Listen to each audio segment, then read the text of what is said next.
She walked into the hotel she built from the ground up, and the front desk clerk told her they had no room. Within an hour, the entire staff was learning a lesson they'd never forget. Clarice Rowland stepped out of the black sedan, one hand gripping her worn leather travel bag, the other adjusting her wide-brimmed hat to block the Florida sun. Tampa's heat pressed against her skin, but she didn't mind it. What she minded, what always struck her after long travel days, was how differently people looked at her when she wasn't dressed for a boardroom. She wore black sneakers, loose-fitting slacks, and a linen blouse. No jewelry, no makeup, no assistant trailing behind her. Just Clarice. Just tired. She paused in front of the automatic glass doors of Rowland Suites, one of her finest properties, 12 floors of marble and glass elegance, with a rooftop pool that had made the cover of Travel Luxe last spring. She didn't walk in expecting applause. She simply expected a bed. And maybe, if the kitchen was still open, the tomato bisque she helped design with the head chef back in 2013. The front desk was staffed by a young woman who couldn't have been more than 22. Her blazer was slightly too big, the nameplate crooked.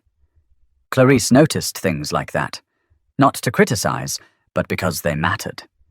Details told you how well a place was being run. Clarice gave a warm smile and stepped forward. "Evening," she said. "I've had a long day. I'll need a suite for the night. Something with a corner view, if possible."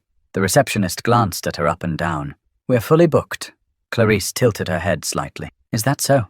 "Yes, ma'am." "There's a convention in town. Every room's gone." Clarice glanced behind her at the lobby screen mounted on the wall. It displayed a list of available rooms. 5 were still open, and she caught them before the screen blinked to the next page. "I see you've got vacancies listed right there." "Oh, that's probably an error," the receptionist said quickly, clicking her mouse. "Our system hasn't updated yet." Clarice didn't argue. She simply gave a polite nod. "Could you double-check?" The woman sighed and began typing. Clarice stood patiently, her hand resting on the counter. She was used to long waits.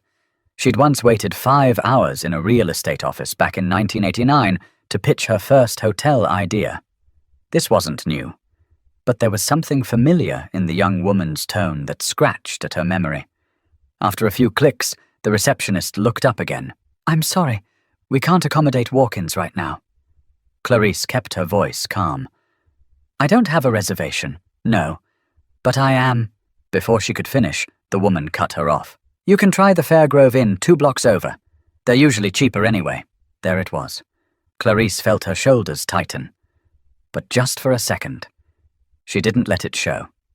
The 2 women behind her in line shifted uncomfortably. A man at the bell desk looked over, then looked away. Clarice leaned in just slightly. "Do you know who I am?" The receptionist frowned. "No, should I?" "No, not necessarily," Clarice said softly. "But you should know your guests. All of them. Especially the ones whose portraits hang in the hallway behind you."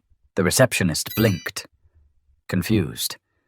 She turned around and saw the oil painting in the gold frame. Clarice Rowland, founder, CEO, the woman whose name sat atop every branded pen, every card key, every pillow tag in the building. I didn't realize—" "You didn't ask." Clarice stepped back from the desk and pulled out her phone. Not frantic, not angry, just clear. She dialed a number, waited, and said 4 words. "I need a sweep." But before the call even ended, a familiar face from corporate was already walking through the front entrance. The receptionist's name tag read, Kaylee. Clarice noted it now, not out of spite, but principle. You remember names when someone disrespects you, and sometimes when they don't even realize they did. Kaylee was shifting awkwardly behind the counter, clicking at her keyboard with exaggerated focus, like a child pretending to be busy after being caught doing something wrong. Clarice watched, not saying a word. That silence, measured, intentional, was louder than anything she could have shouted. A moment later, the lobby doors parted again. In walked Roy Velman, District Operations Manager. Mid-40s, grey at the temples, always smelled faintly of coffee and fresh printed paper. He spotted Clarice instantly. "Miss Rowland?" His voice pitched upward with nerves as he strode over, extending his hand. "I didn't know you were visiting Tampa this week." "I wasn't planning to," Clarice replied, still keeping her gaze on Kaylee. "But I needed to see things for myself." Roy turned toward the front desk, the realization slowly crawling across his face. His eyes flicked to the screen behind Kaylee, still displaying the available rooms in bold green. "Ma'am," he said to Kaylee carefully, "this is Ms. Clarice Rowland, the founder." Kaylee froze. Her lips parted like she wanted to speak, but no sound came out. Roy didn't wait for her. He stepped behind the desk and quietly typed something into the system. A sweet key printed. He turned back to Clarice and handed it to her with both hands. "Corner suite, as always. Welcome back." Clarice took the keycard, but didn't move toward the elevators. She stood still, her posture flawless, her presence pressing gently into every corner of the room. "I want to hear what she was thinking," she said evenly, motioning toward Kaylee. Kaylee swallowed hard. I didn't recognize you. I thought you were just..." "Just what?" Clarice asked calmly. Kaylee's voice faltered. "Just someone walking in off the street." "And what made you think someone walking in off the street deserved to be turned away when rooms were clearly available?" I thought you might have been looking for something cheaper." "And..." Clarice raised one brow. "Something cheaper?" Kaylee nodded faintly. "I didn't mean any harm. I was just following policy." "What policy is that?" Clarice asked. Silence.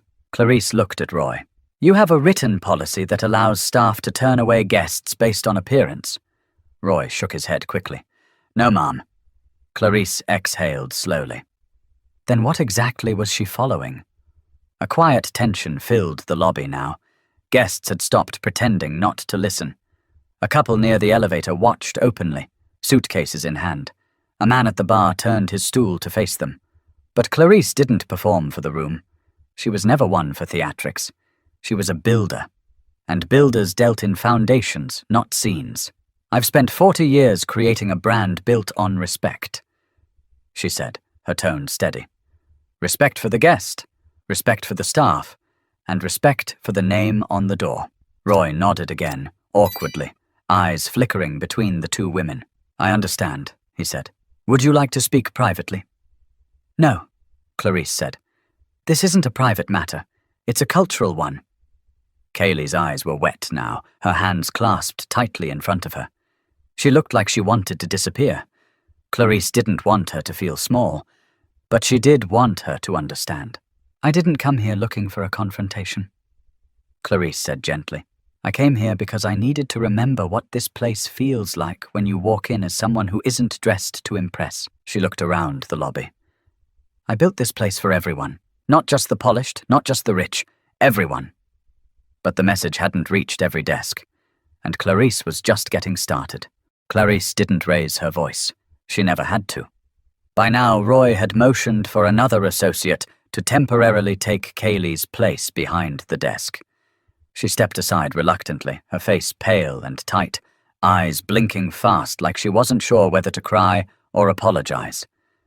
Maybe both. Clarice turned to Roy. "I want the entire front office team in the lounge in 15 minutes. Roy hesitated. "Ma'am, it's after 9. Some of the team's already gone home." "Then bring in whoever's left," Clarice said, still calm. "No yelling, no write-ups, just a conversation. If that's too much to ask at this hour, I'll reschedule for 6 a.m. Roy gave a short, silent nod and stepped away to make the calls. Clarice turned back toward the lobby, letting her eyes travel across the marble floor she chose herself, the textured blue wallpaper she fought the architects to keep, the art installations sourced from black artists across the country. None of it happened by accident. Every single detail in that hotel bore her fingerprint. She didn't build this for image. She built it because she remembered too well what it was like to be treated like an afterthought. While Roy made his calls, a young woman near the bar approached her, nervously adjusting the strap on her crossbody bag. "Excuse me," she said, her voice low. "I'm sorry, but are you Clarice Rowland?" Clarice offered a faint smile. "Yes, I am. My mom told me about you. She's in real estate. Said you were the first black woman to open a 5-star hotel in the Gulf Coast area. Clarice's eyes softened. That's true. The girl looked down, then back up. It's just cool to see you here. Like, actually here. Sometimes I show up unannounced. Clarice said with a wink. Keeps everyone honest? They both chuckled. Just then Roy returned. The staff's waiting in the lounge. Clarice nodded and followed him through the wide hallway, past the row of polished elevators, into a small glass-walled meeting room with soft lighting and grey leather chairs.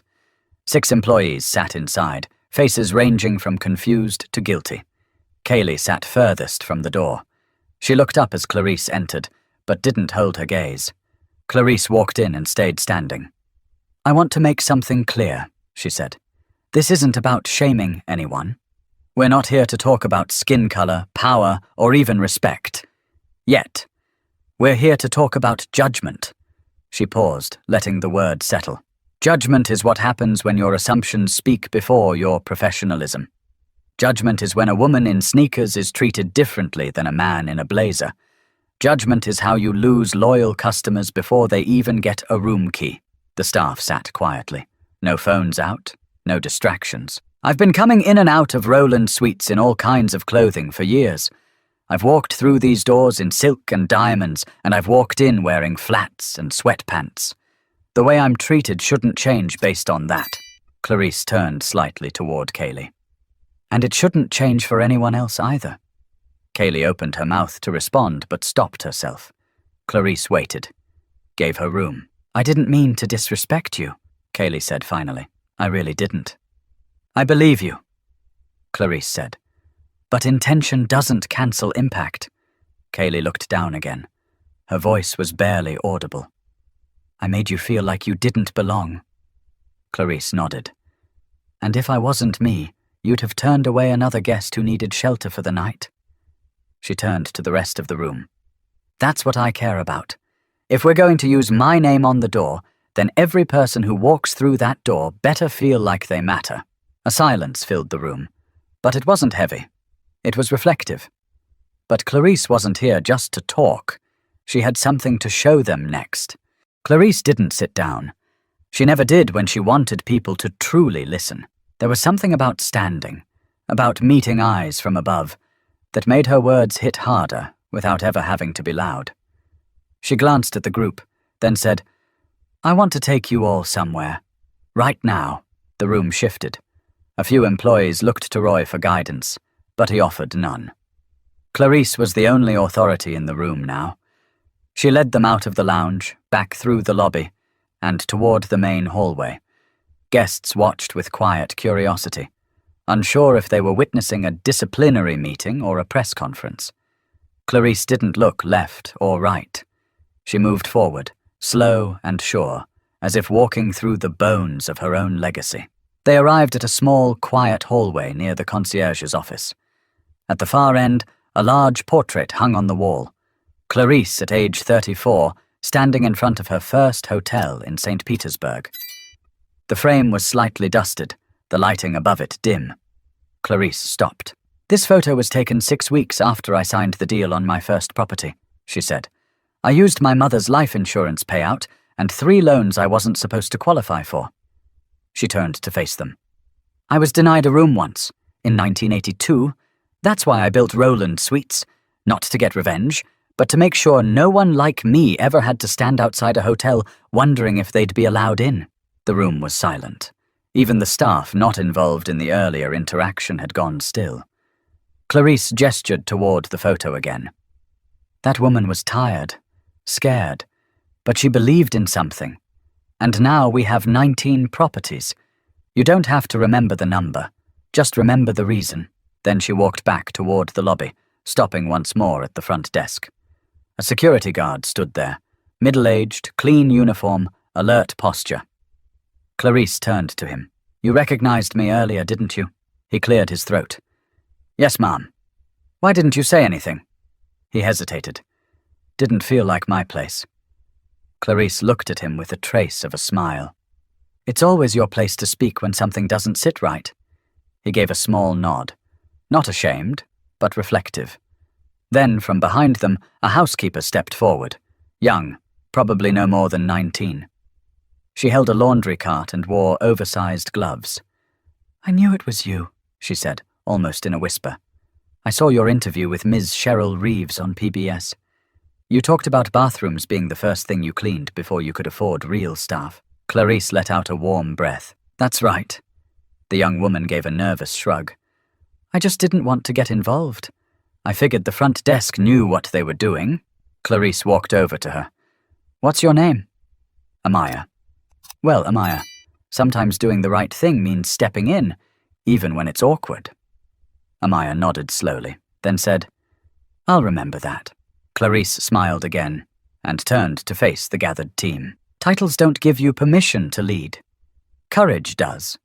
Some of you stood back tonight. That's human. But what you do next? That's leadership." She paused, letting the words settle in their own weight. "We're not just in the businesses of rooms and reservations. We're in the business of humanity. And right now, humanity needs all the help it can get." But Clarice knew words weren't enough. There had to be real consequences and real change. By the time the team made their way back to the staff lounge, the room felt different. Not tense, just alert. Like something important had taken root and no one wanted to be the first to disturb it. Clarice remained standing. Her bag still hung from her shoulder. She hadn't even taken off her travel shoes. Roy stood by the wall, silent, taking mental notes. Clarice spoke. "Let's talk systems," she said. "Because when someone makes a mistake, it usually means a system already failed." She gestured to the front desk supervisor, a man in his early 30s named Rylan, who'd joined midway through the discussion. "What's the official procedure when someone walks in without a reservation?" Rylan cleared his throat. "We're instructed to check for availability, then offer current rates. If we're over 90% full, we're supposed to ask a manager to approve walk-in bookings." "And were you there when I came in?" Clarice asked. "No, ma'am. I was on dinner break." Clarice turned toward Kaylee, who was still seated but now holding a notepad, taking everything in with quiet intensity. "Did you know that protocol?" Kaylee nodded, almost embarrassed. "I just assumed the rooms on the board weren't available. They sometimes aren't."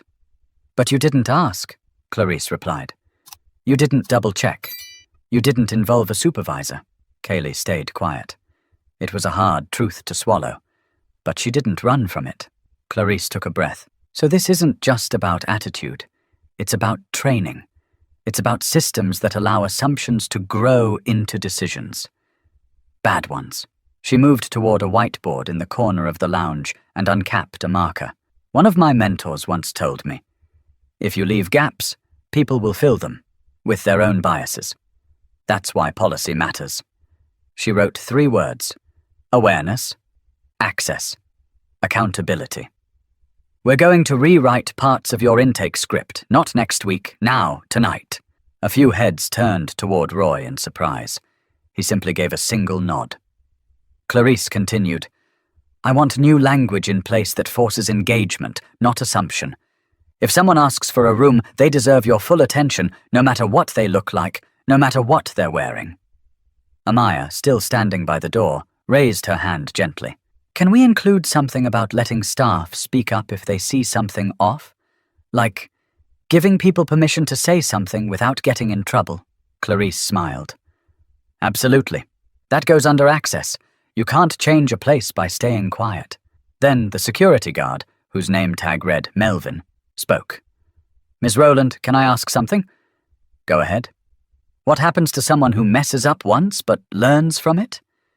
Clarice gave a long pause before responding. "They get a second chance, if they show they're ready for one. This isn't about punishment, it's about alignment. Either you walk with the brand or you walk away from it." Her eyes landed back on Kaylee. "You've got a choice to make. I'm not going to fire you tonight, but you'll need to reapply for your position tomorrow. Not because I enjoy making anyone jump through hoops, but because I need to know that you understand what just happened." Kaylee didn't protest. She simply nodded. "I'd like to come back." Clarice nodded in return. "Then come back better." She turned to the rest of the group. "I'm not interested in perfect. I'm interested in real people doing real work with real care. She capped the marker and stepped back from the board. We've got properties across the southeast, and I plan to show up at every single one before the year ends. Some of you might see me in a suit, others might see me in jogging pants. Either way, greet me like you'd greet anyone else, with your eyes, your voice, and your full attention. But Clarice wasn't just leaving them with new rules. She was about to leave something even more permanent behind. By now the clock was nearing 11 p, but no one had left. Not a single yawn, not a glance at the time. Clarice had taken what could have been just another awkward HR incident and turned it into something no one in that room would forget. She walked slowly back toward the center of the lounge, her voice a little lower, more reflective. "I've made a lot of mistakes in my life," she began, "and some of them cost me more than just money. They cost me time, relationships, but I've always believed in cleaning up after them." She turned to Roy. "Bring in HR first thing in the morning. We're revising onboarding materials, and we're starting monthly empathy training. Not some glossy, generic slideshow. I want case studies. I want real stories." Roy nodded without hesitation. Clarice looked around. People think running a hotel is about rooms, rates, and reviews, but it's about people. The ones who show up exhausted. The ones carrying secrets, grief, or pride in their luggage. And the people who greet them. You all have more power than you think. She paused.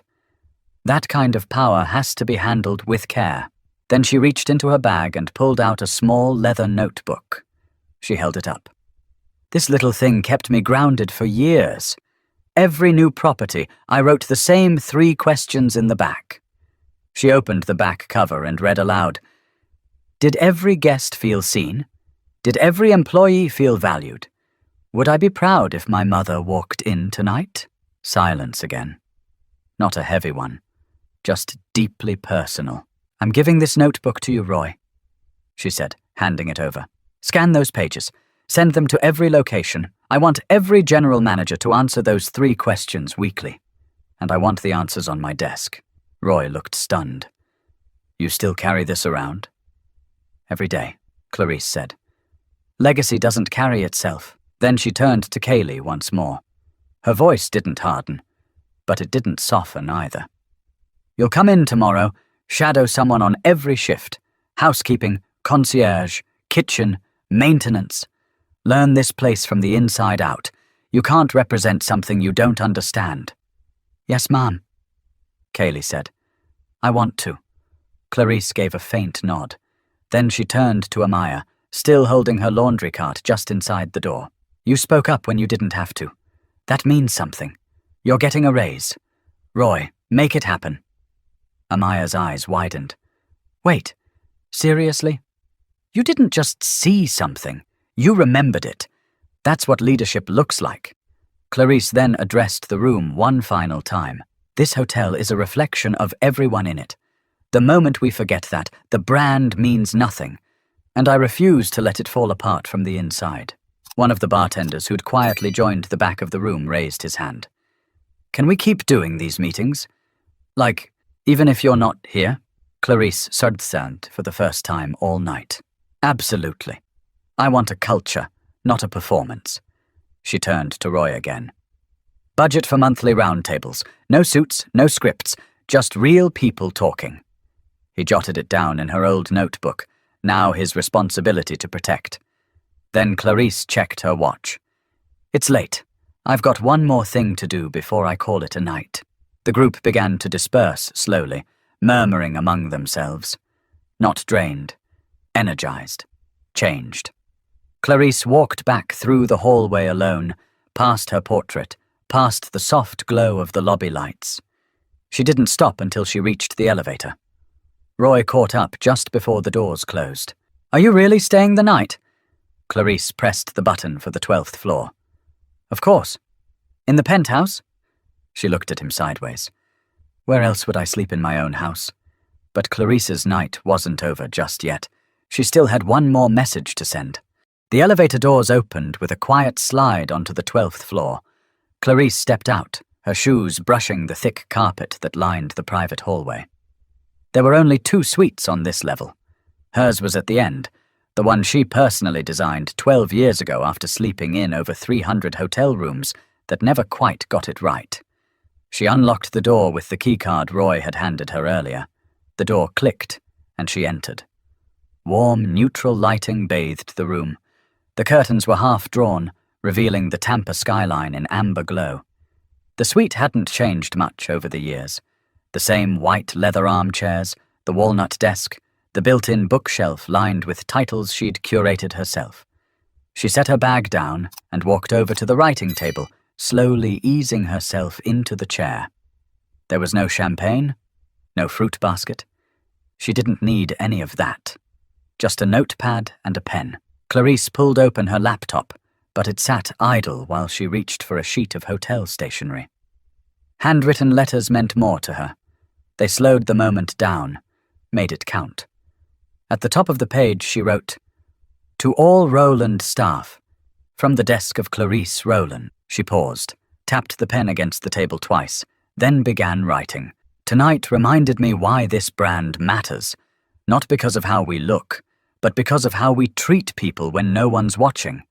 If you forget everything else, remember this. Our work starts the moment someone walks through our door, not after they show a card, not after they confirm a reservation, but the moment they arrive." She took a breath, her pen hovering. Anyone can give good service to a VIP, but only the best among us offer the same to someone who looks like they can't give us anything in return. Her eyes rested on the view outside. Distant traffic, quiet buildings, so many stories behind each lit window.